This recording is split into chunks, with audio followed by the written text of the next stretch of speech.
Alright, it's October 6th. Got off work. Got the kids home from school. Dishes loaded. Wife is home and I'm heading into the woods. So, heading to the food plot. Gets a lot of afternoon action. So we're going to head in there and see how we do. See you in the stand. Alright, we made it into the stand. There's nothing in here, but this is our plot.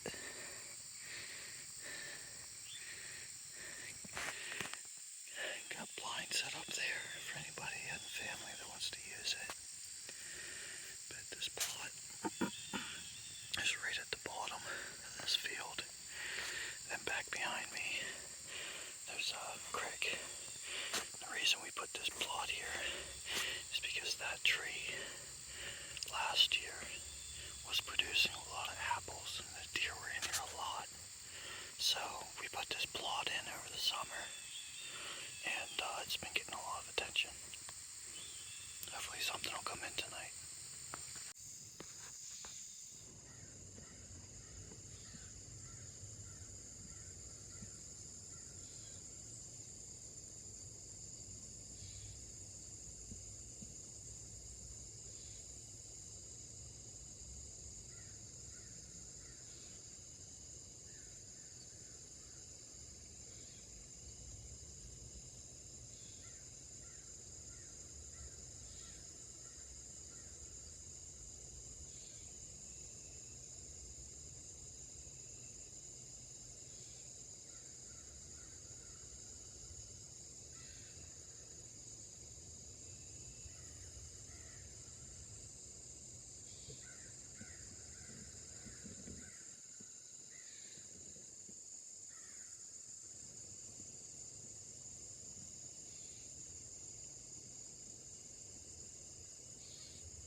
Alright guys, heading home now. Had one hell of a sit. Very happy I made it out tonight. Started off slow. I can't say slow. I mean, I didn't get in the stand till about 4:30. A little later than I want, but hey, I got out there. About 5:30, had two doe come out in the field, and they were bedding. They were not bedding. They were feeding. I'm guessing 80 yards out, just milling around out in the field.